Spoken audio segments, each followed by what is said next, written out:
नमस्कार मंडळी, आज आहे माझ्या लेकीचा बड्डे म्हणजे वाढदिवस म्हणजे 10वा बड्डे. आज माझी बघता बघता लेक 10 वर्षाची झाली. सो डेकोरेशन आम्ही घरच्या घरी करायचं प्लॅनिंग केलेलं आणि चला सगळ्या फुगे फुगवायला मदत करायला आले. सगळं काय झालं, पण डेकोरेशन तुम्हाला पुढे बघता येईल. आणि तोपर्यंत म्हटलं आम्ही चला पार्लरमध्ये जाऊन येतो. तर पार्लरमध्ये म्हणजे काय मेकअप बिकअप करायला नाही, जरा वन पीस घालायचा होता. तर म्हटलं चला जर केस फक्त स्ट्रेट करून येऊया, परमनंट नाही पण थोडंसं स्ट्रेटनिंग करायची होती, आयनिंग करायची होती. सो आम्ही पोहोचलेलो आहोत, जे आमचं रेग्युलरच आहे पार्लर. मी तिथेच 2 वेळा स्मूथनिंग वगैरे केलेली होती. सो तिथे पोहोचलो आणि थोडं आर्याची पहिल्यांदा आयनिंग करून झाली. नंतर मी बसलो, घाई तर भरपूरच होती. तसे माझे हे केस छान वाटतात की स्ट्रेटनिंगवाले छान वाटतात नक्की सांगा, कारण की मला आता स्मूथनिंग करायचे. सो मी कन्फ्यूज आहे, स्मूथनिंग करू की नको परमनंटवाली. तर थोडे करले आहेत, म्हणजे आमच्या फॅमिलीचीच केस तसे आहेत. सो आमची स्मूथिंग वगैरे करून झालेली आहे. आर्याची पण बघू शकता एकदम मस्त झालेली आहे. घरी आलो रेडी झालो, पण बाहेर हॉलमध्ये खूप पाहुणे आले होते, त्याच्यामुळे आम्ही पटकन मी किचनमध्येच आली. आणि कारण की आमचं 1 RK आहे, बेडरूमला रूम नाही आहे. सो किचनमध्ये आले आणि पटकन रेडी झाले. वन पीस कसा वाटतो मित्रांनो नक्की सांगा, कमेंट्स करा. आणि वन पीस घातला म्हणजे माझ्या लेकीची इच्छा होती. आणि तोपर्यंत तिच्या मैत्रिणी बाहेर आल्या होत्या. आणि आज माझी प्रिन्सेस कशी दिसते ते पण नक्की कमेंट्स करून सांगा. खूप सारं तिचं फ्रेंड सर्कल आहे, यापेक्षा पण जास्त आहे, पण काही लोक अर्धी आली नव्हती. सो म्हणजे तिला मित्रमैत्रिणी करायला खूप आवडतात. आणि मग ओवाळणी वगैरे झाली. ही माझी मम्मी आहे, ड्रेस घातलेला. इकडे सासूबाई आहेत. सो मम्मीने वगैरे ओवाळून घेतलं, त्यांनी घेतलं, मी घेतलं. आणि त्याच्यानंतर केक कटिंग, कारण की गर्दी इतकी झाली होती. आमच्या सोसायटीतल्या ज्या लेडीज आहेत, म्हणजे आमच्या महिला मंडळ, त्या पण सगळ्या आल्या होत्या. सो त्यांनी पण पटापट सगळ्यांनी ओवाळून वगैरे घेतलं. सगळ्यांनी नाही ओवाळलं, कारण की सगळ्या आल्या होत्या मस्त की आपल्या डेलीच्या ड्रेस कोडवर, मॅक्सीवरती. आणि मी फायनली माझ्या लेकीला ओवाळलं. बघता बघता 10 वर्षाची होऊन गेली, कळलंच नाही की कधी एवढी मोठी झाली ती. तर सगळे तिच्याबरोबर बसले होते, त्यांना पण सगळ्यांना ओवाळणी करून झाली, कारण की वाट बघत होते की दीदीला टिया लावतात मग मला का नाही.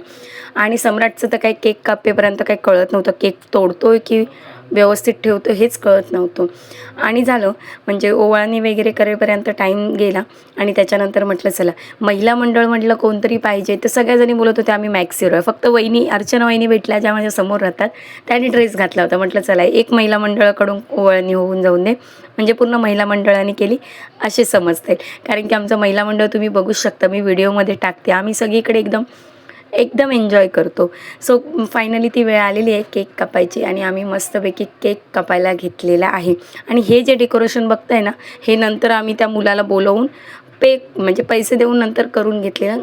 कारण की पहिलंवालं जे डेकोरेशन होतं ते सक्सेस नाही झालं, ते व्यवस्थित सर्कल झालंच नाही. मग त्याने त्याचं रिंग स्टँड वगैरे आणलं आणि त्याच्यानंतर छानपैकी आम्हाला मस्त डेकोरेशन करून दिलं. सो आर्याचा केक कापून झाला आहे, आम्ही तिला भरवून घेतलेलं. तिचे डॅडा पण तिला भरवायला आले. आणि त्याच्यानंतर थोडंसं सरप्राईज प्लॅन होतं तिच्यासाठी, म्हणजे तिला जे पाहिजे होतं तेच आम्हाला त्या दिवशी करायचं होतं, म्हणून सगळं तिच्या मनासारखं करत होतो. जे म्हणजे तिने बोलत होते की तुम्ही वन पीस घाला, कारण की तिचा वन पीस होता. आणि खरंच ती आज इतकं म्हणजे खरोखर प्रिन्सेस वाटत होती, मस्तच वाटत होती. कशी वाटते माझी लेक नक्की कमेंट करून सांगा. आणि त्याच्यानंतर सगळ्यांचे तिच्याजवळ घोळका झाला गिफ्ट द्यायला. सगळ्या फ्रेंडनी तिच्यावर असं अटॅक केला होता एकदाच छानपैकी. आणि त्याच्यानंतर मग आम्ही सगळ्यांना रिटर्न गिफ्ट्स वाटण्यामध्ये सम्राटची घाई होती की त्याला त्याच्या हाताने सगळ्यांना रिटर्न गिफ्ट्स द्यायचे होते.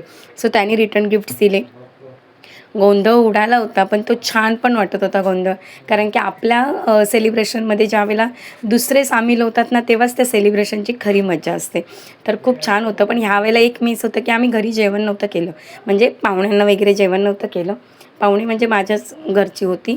सो ती लोकं बोलली की राहून दे, म्हणून दर टायमाला तुझीच घाई होते. सो आम्ही नाही केलेलं. आणि आर्याला 10 गिफ्ट्स पाहिजे होते, कारण की तिचा 10वा बड्डे होता. सो तिला आम्ही 10 गिफ्ट्स दिलेले. आणि त्याच्यानंतर म्हणजे तिच्याबरोबर थोडे मी फोटोशूट वगैरे केले. तर कशी वाटते मी आणि माझी लेक. आणि हा तर काय आमच्या व्हिडिओमध्ये येतच नव्हता, कारण की त्याला जास्त फोटोज व्हिडिओज काढायला आवडत नाही. तर मस्तपैकी आम्ही फोटोशूट वगैरे केलेले, व्हिडिओज केलेले. आणि त्याच्यानंतर तिच्यासाठी सरप्राईज प्लॅन होता की ती तिच्या डॅडांना बोलली होती की मुंबई एक्सप्रेस म्हणून आमच्या इथे एक हॉटेल आहे, म्हणजे बाहेर पडल्यानंतरच आहे. सो तिथे तिला जेवायला जायचं होतं. तर ते बोलले चला आज माझ्या लेकीसाठी तिची इच्छा आहे तर मी ती करणारच. सो आम्ही रात्री सगळं आटोपल्यानंतर 11 वाजता गेलो. आणि माझ्या नणंद आली होती, दुसरी लग्न झाली ती, तिच्या 2 मुली, जी आहे विना लग्नाची ती आर्या, मी, सम्राट आणि डॅडा असं आम्ही मस्तपैकी गेलो, छानपैकी डिनर केलेलं आणि तिला आवडेल असंच सगळं मागवलेलं आणि तिचा तो दिवस होता तो स्पेशल केलेला. सो कसा वाटला बर्थडे नक्की कमेंट्स करून सांगा. Ta-ta bye bye.